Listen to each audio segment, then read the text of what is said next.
Do a little bit of shaft. We got the day started, and here we go.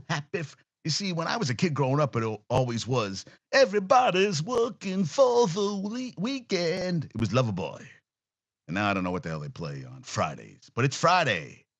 I did laundry this morning, and our washing machine.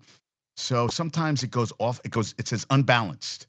So what you have to do is unplug, replug, and so I had 7 minutes left. So I went to from 6 to 0. So you can imagine the clothes were soaking wet. And I'm not washing it again for 35 minutes. So I put everything in the dryer. Of course, started at 7:30, so it turned into like almost a 4-hour kind of thing. What's up there, Reb? How you doing there, dude? And yeah, so that was good afternoon there, Josh. Now, Josh is not sold on this Knicks regime as much as Rob is. Now, Rob thinks that Leon Rose, well, he is. They're 28-17. They've won 5 in a row. They're 11-2 with OG Anunoby.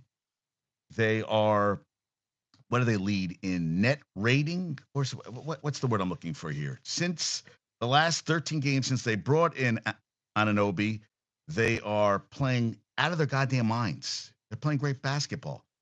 That's their 7th wire-to-wire win this season. Now, I had read they are 19-0 against under 500. They are 20-1, and I went back to look. They got beaten by a 8-16 Utah team, so that's where the one loss. I was trying to figure that out, so I was like, okay, I got that under. Okay, good. I was like, I got to get this. So yeah, they won 122-84. Randall was still in the fourth quarter. I'm like, take him out, and I was like, Aaron was like, why are you taking him? I said, dude, they are blowing them out of the arena. There's no need. Jokic had 31. There was a play. Jokic, listen, it was their 5th road game. They'd won 3 in a row, Denver. They lost to the Sixers. They beat the Celtics. Then they won 2 others. Then they lost to the Knicks. I mean, I was, what was I watching? What were we watching? I can't even remember what we were watching. And I was keeping track of the game. I put on, I was like, holy shit, watch that. Then I went to the South Carolina LSU game that had 13,000 people down in Baton Rouge. And I think Staley could be coaching the men. She's phenomenal. And they got the win. Angel Reese got 2 fouls, a really bad one. And when she went to the bench with 4 minutes left, they were up 67-65. They got outscored the rest of the way, 11-3, lost by 6. And Mulkey gave her the, like, what the fuck are you doing, Angel? What the fuck? And a bad I missed the 4th foul, but the 5th foul, she kind of goes going for let her get the layup, and she hit her arm on a play. Just let her get the points on like a foul. You need her out there. You don't need her on the bench. And I think they were plus 10 with her and minus 20 without her on the. And it hurt. You can't have your star not playing. And so I watched into that game. Knicks. Hey, listen. I mean that. God bless him. But, Rob is very passionate. That's what I'm going to use for Rob. Passionate about the things he believes in. He said something great today. And I said, dude, he had his TED Talk. That's what he called it, his TED Talk today. And I was like, dude, I got another 2 hours of work here. I almost made the cut. Almost. But Michigan goes to work at a certain time. And I really can't. Yeah, I got to do before she comes home. Now, what were we talking about? Oh, okay. Wait. Rob had a great thing. Let me get back because I really liked it. We talked about Vince McMahon too, which supposedly a woman that worked for him. He was I don't know, sending videos and wanted to, supposedly a wrestler crapped on her head and she was sex toys. I mean, dude, and sending text messages to everybody and showing text messages to everybody. I mean, are you trying to get yourself in trouble? If you are, you're doing a good job right there. I mean, you really are going to put things. Yeah, I would say that's no bueno, a big no bueno. You can't do that stuff. Yeah, and we were going on and on about the colors for the Super Bowl that match the Ravens and the Niners. Fuck them. Fuck the Niners. Fuck Shanahan. I want the Lions, and I really want the Lions and Ravens. But I'm got to stick with I have the Lions playing the Chiefs and beat the Chiefs, but I really want the Ravens to beat the Chiefs. But Mahomes, I don't know if I can trust him. And I'm reading all the stuff. The number 2 best defenses are is the Ravens and KC and all that crap. And okay, but Rob said a good thing. He said I hope whoever wins the Super Bowl wins an OT in the third possession after both teams have scored a TD. That way, the losing team can scream, and it's unfair that they didn't have as many possessions as the other team. Then the NFL changes the rules so they have to have equal possessions. The next year, both teams keep scoring in OT, and they call the game a tie after many hours of OT because both teams keeps getting touchdowns. Then they decide to go back to the old OT rules that the first team wins because I absolutely despise the new OT. Basically, doesn't like the new OT rules. Thanks for listening to my TED Talk. And I said, it's called sudden death for a reason, Rob. I agree. Yeah, Jose's here. What's up there? And they say the team that didn't get the ball didn't get a fair chance to win. They absolutely did. It's called regulation. And I agree with that. Yeah, Jose, I got to be honest with you. I'm not really interested in talking going ad nauseum right now with the Knicks. So, and also, I got to switch you. I got you on Instagram, and I got Josh is a big fan of YouTube, and I really don't want to switch YouTube right now. So give me a couple minutes. Let's see. Joe Willie's here. Joe Willie wants to listen, so we'll get back to you in the very, very near future. But I hear what you're saying. I mean, what do we want to talk about the Knicks? They're 28-17. They're getting the job done. They won 5 in a row. They got the Heat. They got Utah. They got winnable games. I really think we're 44 games in the season, and what are we going to beat it to death right now with that stuff? You know, I just feel like, you know, it's NFL championship weekend. Football takes precedence right now. The Knicks, yes, playing very good basketball. OG Anunoby, fantastic. Should Brunson be an all-star starter?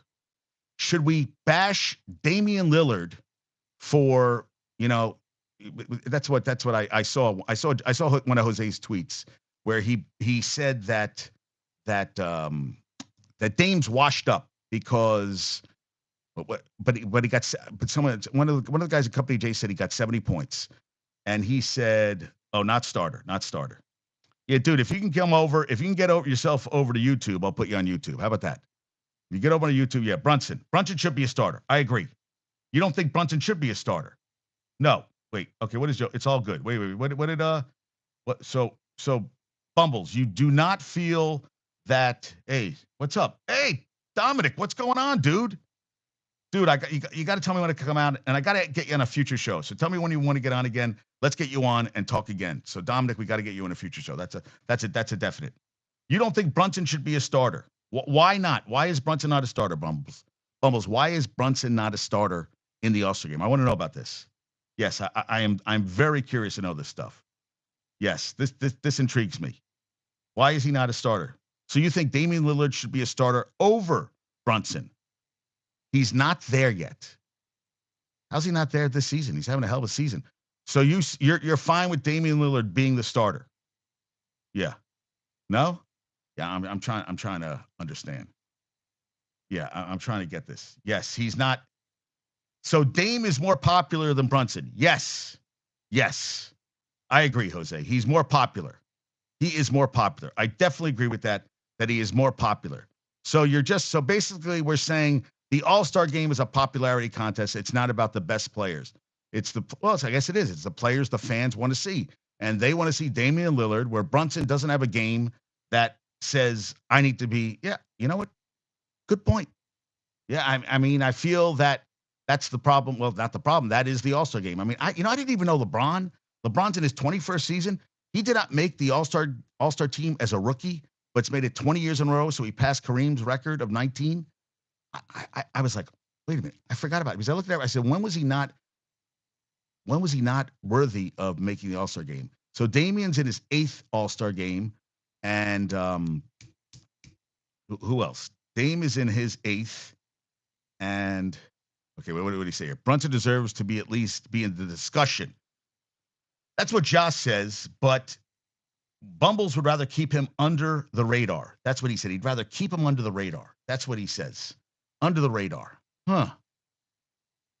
Yeah, all right. Well, all right. He would rather keep him under the radar. You know what? I feel like it doesn't mean it's an exhibition game for the fans. I think I'm more interested in seeing Ionescu go against Curry in a 3-point contest in All-Star Weekend. And that to me is more interesting, because Ionescu got 37 last one. All-Star, not starter. Okay. And Brunson has never made an All-Star game. Bridges has never made an All-Star game. which, I mean, I don't know if Bridges is all-star this season. I mean, I think he's had a good season. He didn't miss 2 free throws at the end of the game last night, and they lost by 2 to Minnesota. So they're 17 and 27, like the opposite of the Knicks, which is kind of interesting. Yes. But yeah, I saw one of Jose's tweets where he's saying he's kind of washed up, or basically, well, Embiid got 70 points. So what's the big deal? Well, only 9 players have scored 70 points in an NBA game. I would say that is not a lot of guys getting 70 points. And I know he's down from 32 to 25 this year, Dame. And I know his defense has never been anything. Never talked about Dame as being all defense, but he's playing with Giannis. And I think that team, I think the thing that hurt that team, which, I've been reading a lot more, is that Drew Holiday being gone really hurt that team. And now we're going to see if Doc Rivers can turn the team, turn 30 and 13, 31 to 13. They got to win last night. Or was it 2 nights ago? I'm getting my days confused. He'll be back. He'll be with the team soon enough, and we're going to see what happens on that front. Yeah. But, yeah. So the Knicks, 7th wire-to-wire win. DeAndre Jordan got in the game. I was like, DeAndre Jordan's, 35 years old? I was like, holy shit. The only guys to go in double figures for the Nuggets were Jokic with 31 and Gordon with 12. And OG Anunoby had 26, his high with the Knicks so far, 6 steals, which is the picture I have up, and held Jamal Murray, who's also never been in an All-Star game, to 9 points. So Anunoby had 26, 9 rebounds, 6 steals. Grimes had 19. McBride had 13. Brunson had 21. DiVincenzo had 16. Jericho Sims sucks. I'm sorry. Jericho Sims is not. Hardenstein better get healthy, because Jericho Sims is not a guy I want playing meaningful minutes in a basketball game. I just don't. I feel like he's void. He's useless. They got the Heat Saturday, Hornets Monday, and Jazz on Tuesday. So they got to win all those games. They have to. They have to keep winning. They've allowed the fewest points per possession in the NBA during the 13 games of Anunoby. Thank you, Fred Katz, for that. They were up for the final 42 and a half minutes. They shot 53% and held the Nuggets to 41% from the field. Yeah, I mean, hey, 11-2, not fourth now, and they're 4th in the East, which is awesome, which I like a lot. And yes, yeah, and Bridges, I said, okay, I already talked about all that stuff. So, yeah. And the Nets lost, what I see, yeah, 96-94. Cat at 27 and 10, Anna at 24, Bridges at 21 and 8. How about Claxton? 16 points, 11 rebounds, 4 assists, 2 steals, 2 blocks. Cam Thomas, 25, and Dinwiddie, whatever, like 14. I mean, good God. Claxton, I think, is playing some good ball. I talked about it with Rob that I would love Claxton. He's a free agent. That's a guy I would try to bring into the Knicks. That's a guy I'd like to have in the future. I mean, that's something I would be interested in. Yeah, the Pacers beat the Sixers 134-122. Siakam had a triple-double, his first since November 2022, 26, 13, and 10. And beat at 31-7-3, so he's had 22 straight games with 30-plus points. Who gives a shit? Great. Pacers had the starting 5 in double figures. They're 25-20. Sixers fell to 29-14. Trailblazers, the 48 hours, they wanted to protest the OKC game. That is passed by, so that's over with. I talked about LeBron. Katie got into his 14th All-Star team. Yeah, he can ball, dude. And how about this? Terry Rozier in his 2 games with the Heat. He had 9. What did he have? 9 last night in the blowout loss to they gave 143 last night to the Celtics. The 4th time in their franchise history they've given up 143 or more points. He's averaging 8 points a game, 6 for 21 from the field, 28%, and 2 for 9 from 3, 22%. Hey, it's one game. And the Celtics only 73% from the field, 55 from 3, and 95 from the line. Thank you, Shane Young. You're not winning many games when you give up that. So the Celtics 35-10. And the Heat fell to 24-21. Tatum 26, all 5 starters in double figures. Adebayo and Hero had 19. Yeah, Rozier, I'm sorry, he had 7 last night, 9 the game before, 3 for 10, shooting 1 for 4 from 3. Yeah, not good. And the last Spur that went number 1, the last Spur to go number 1 was Tim Duncan. He was the last rookie to make the All-Star team. Well, I don't know if Wembanyama is going to make it. And Golden State wore break shirts, which means brother in Serbia, and they lost. He fumbled the ball away. They lost at home to Sacramento last night. I saw some of that. And yeah, I want to see Curry versus Ionescu. And yeah, LeBron. talked about. How about this? Dawn Staley, they're 15-0 versus South Carolina, 15 when they're 15th straight against LSU, which was awesome. They are the only undefeated team in D1 men and women's basketball. They're 18-0. LSU fell to 18-3. Bree Hall had two big threes, and Asia Wilson said, "You got to take your shot." And she hit two huge threes in the fourth quarter. They outscored LSU 24-14 in the fourth quarter. I like the quarter thing too. So Reese had 15 points, 8 rebounds, a steal, and 2 blocks. Camila Cardoso for South Carolina. They let those girls just 11-8 last night. They had over 13,000 at the Pete Maravich Athletic Center. Yeah, it was South Carolina bench 16-4 over LSU's bench. Yeah, I was reading it. Yeah, so I mean, so they've won 28 game. They have a 28 game win streak, which is crazy. They've won 37 regular season games in the SEC. The last win by LSU over number one team had been 2008 at Tennessee, and the last win for South Carolina was 2012, and they had a 29-game home winning streak snapped by South Carolina last night, and it was rocking. It was loud. And Anissa Morrow had 16 at a double-double for LSU. Backup center was Aaliyah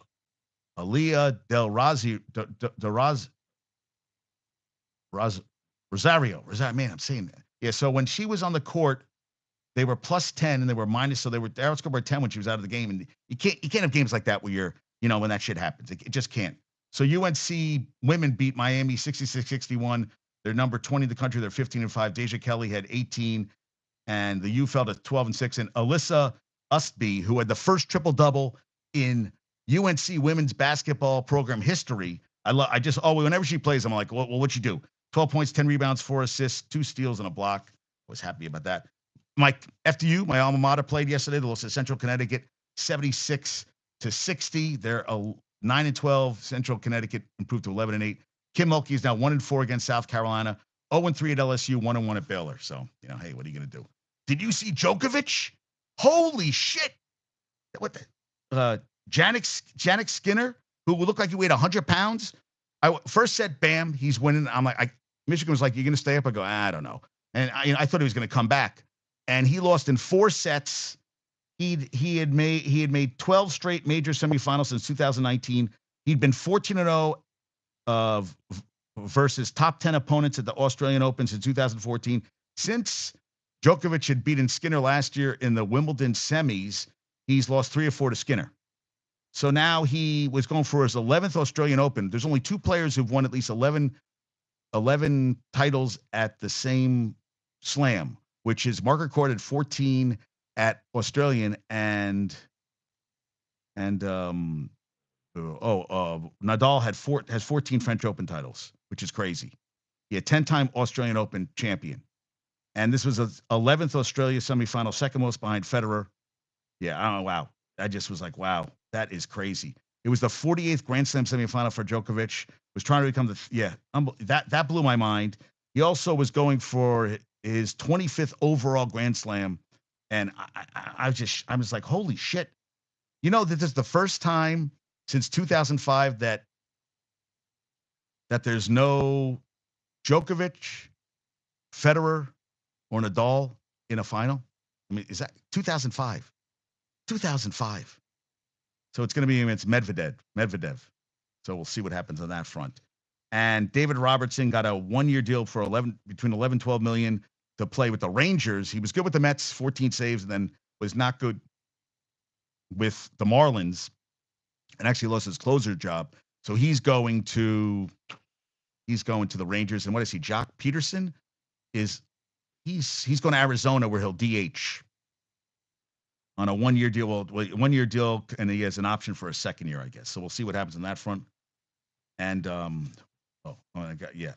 now, this is a touchy subject to talk about, but I am all for people, trans people, gay people.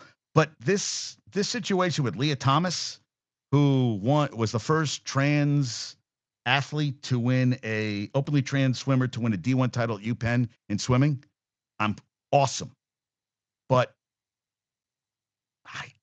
I think I got to be honest with you. I'm not sure if I'm 100% behind this trans swimmers swimming the Olympics. Now I know they have to keep their testosterone levels low, but the thing is they changed the law, the rules by the World Aquatic.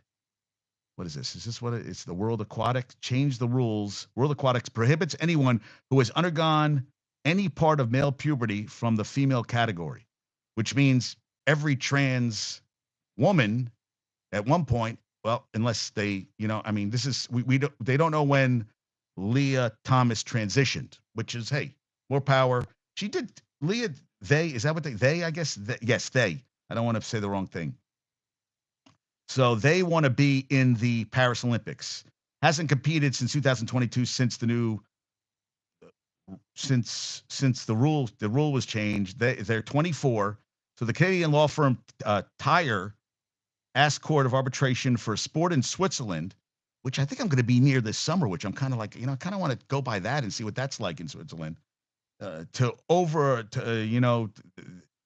ask the Court of Arbitration for Sport in Switzerland to I guess appeal the rules imposed by the World Aquatics because they want to compete in the Paris Olympics. Yes. So prior before they changed that rule that you couldn't have any part of male puberty was that allows them to compete if they lowered their testosterone levels. Now the thing is that the case unlikely won't be heard before the trials, which is June. You have to submit for the trials before June 4th. So what I read is they don't think Leah Thomas will be able to even compete, make the trials. They don't know when Thomas transitioned from male to female. And Thomas brought up a point that they didn't do this to be successful. They transitioned to be happy and true to themselves. So, I know a lot of people don't want to talk about this stuff because it makes people uncomfortable. And a lot of people, it's like, it's a big thing with people. It gets people kind of, ticked off. And yeah, I really, and I wasn't going to talk about it. And I was like, you know what? It's an important thing. I think, I guess, since I got rid of testosterone levels, if you were male and you transitioned to female, scientifically they say no, but you still have the muscle tone. Men and female are different. And I just feel like the Olympics is a different can of worms. I think I'm okay with them playing sports, which I just saw Ohio ban that all trans athletes can play sports, which I think's ridiculous. It's high school. These kids want to just be with other people. They want to play sports. That's what people do. They like playing sports. So, yeah, it's a hot topic. But yeah, very interesting. Very interesting. I mean, you're playing. This is medals. This is this is serious stuff right here. This is the main shebang. But maybe Leah Thomas finally feels comfortable in their own skin and they want to compete. So try your best. See if you can get past it. You're trying a case, and I guess best of luck.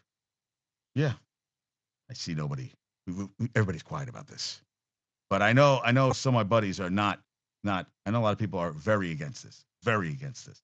But it's up for discussion. So, I mean, stuff you can talk about. Yeah, Ryan Tannehill to the Steelers, maybe. Yeah, he sucks. He sucks. And did you see at Little Caesars Arena last night? They were chanting Jared Goff. Thank you, Chris Burke, for that. Belichick Commanders or Seattle? They don't want him. And what did I see? That maybe next year Andy Reid will retire and take over for KC. But the thing about Atlanta was interesting about Raheem Morris taking the job was that Atlanta saw Belichick as a short-term solution, that he wasn't going to be doing this for a long time and then have to go through the whole situation again. And that kind of pushed him away. And McKay was taken out of football operations, so they let Raheem Morris choose his guys. And I saw today, guys are talking about Brandon Staley getting well, he was a good defensive coordinator. He's not a good coach. And he's a defensive coordinator. He's not going to be the head coach. Look at Dan Quinn had to become a defensive coordinator. And yeah, he had some good games, but I think the playoff game this year, and you haven't heard anything about Dan Quinn about being now the guy that Seattle wants. I think Seattle's thinking long and hard about if Dan Quinn's the answer for them. I don't think he is. But we're going to see what happens there. You got KC at Baltimore. Baltimore number 1 score defense. KC 2. Both He is good against the pass. This is the thing. Who's going to get to the quarterback? I mean, you just that's the thing. Get to the quarterback, and you saw what Baltimore did to San Francisco. In San Francisco, they got Brock Purdy throw an interception after, and they just rolled over him. And the defense helps push the offense. And Mark Andrews is going to be activated, which is a huge. Now, I don't know how effective he's going to be, but that's a big plus for Lamar Jackson in the offense. And they're playing at home. Travis Kelce, they know they're going to have to. He had a really good game last week. And you're going to want to keep an eye on. You got to keep an eye on him for this game. I mean, I guess we're going to see what happens. And yeah, I could go through all the stuff. They have three guys on Baltimore that have at least 9 sacks: Clowney, Matabuke, and Kyle Van Noy. So they are first in net yards per attempt allowed. That takes into account yardage lost on sacks. KC's third. So both defense good. Spagnuolo is a very good coach, defensive coordinator. The Ravens had 60 sacks regular season. KC was second. Chris Jones and George Karlaftis both had 10.5 sacks. And Charles Omenihu, who missed 6 games for domestic violence suspension, he had 7 sacks in 11 games. So these guys can get to the quarterback. It's going to be who can get to the quarterback more. I mean, I had KC going because of Mahomes. They won last week. Can they win 2 games in a row on the road? They have not played fantastic football this year. I just don't. I really would like to see Lamar Jackson in the Super Bowl. All the people that he's had a lot of people say, oh, he's not a quarterback. He can't win the big game. Well, he won a playoff game. Now he's got to win that game. They got to win. They're at home. They got to win the game this week. And the defense is ready. And something interesting that all the teams can take into account that Dan Campbell says, he says you have to treat this game like every other game. You can't treat it like it's the game. You have to treat it like every other game. Oh, Joe Willie Bumble says 23-21 Ravens. Okay. I mean, that's the thing. Yeah. I mean, I do. I think their defense is really good. Really good. And KC has not really played great. Their defense is playing a lot better, but the offense has not been great this season. But they're winning the games, and they had the weather, and they had the Dolphins first round and blew them out, and then they went in, and Buffalo couldn't get it done. So I guess we're going to see what happens on that front. And is Deebo Samuel playing? The Lions have the city of Detroit behind them. The fans are really into it. Tickets are going like crazy. People flying in to Santa Clara for the game. Is Deebo Samuel going to play? San Francisco is the most complete team in the playoffs. Offense and defense, yeah. Now, they don't have Baltimore won't choke like the Bills. That's what Bumble says to me. Yeah. I don't think they will either. I really don't. I think they know what they have to do. And I'd like to see what the Lions are going to do. I really do. I want to see what the Lions can do. Yeah. I am very interested to see what the Lions can do. Yeah, it's going to be but the Lions defense worries me. The defense is not good. And Goff has not thrown interceptions, and that's what I'm worried about, that he has to stay clean football. Yeah, Laporta has to be involved. It's going to be on grass. They're not playing inside. They're playing outside in the elements. I don't even know what the weather's supposed to be. What's the weather in Santa Clara? Let's check the weather in Santa Clara. Yes. Oh, it's even better. Yes. Even better. Good. I'm going to train even early in the morning. Beautiful. Yes. I was also trained tomorrow at 1, but she said, can we do 9 a.m. instead? I was like, oh, beautiful. So I'll wake up, train, come home, and maybe I'll even do a show tomorrow. Yeah, maybe we'll do a show tomorrow because Michigan's leaving, so we'll see about that. But what was I looking up? Yeah, Santa Clara weather. Let me see the Santa Clara. See the. All right, so it is going to be Sunday, high 71, low 53. So that's not going to be an issue. Not going to be an issue. And Baltimore too. I don't think Baltimore. I think it's supposed to be nice on Sunday. Baltimore. Holy shit. 77 in Baltimore. Sunday, 46. Light rain, persistent. Oh, so it could be played in rain. I just want good games. I want competitive, good games. That's what I want. That's what I want. Jose, if you want to go on, I gotta switch you. So let Let me get. I'm on a roll right now. On a roll. So yeah, Belichick did interview for either issue with Atlanta, too much power and control. The various parties would have had. I think they were concerned about how much control he wanted. Belichick has been in the NFL since 1975 when he got a job with the Colts and Ted Marchibroda. 75, dude. 75. Also, as I said, short term. They were concerned about organizational control and what role CEO Rich McKay, who was already taken out of football operations, but is being involved. Well, his role by blank will be brought into the organization, which means let Morris run the goddamn thing. And Belichick reportedly didn't want a major media market and avoided aggressive reporters developing sources within the staff. And that's what they're saying. I mean, really? I mean, honestly, you think that's something? I don't know. I don't know. I don't know. All right, hey Josh, I got a question for you. You mind if we? I think we're going to go over it because I think Jose has something he really wants to talk about. So I'm switching. All right, guys, give me a sec, and we're switching over. All right. Okay, hold on a sec. Let's do this. All right, here we go. Switch that out. Share. All right. Done. Done. Done. Done. Done. Yeah. So that's done. All right. Boom.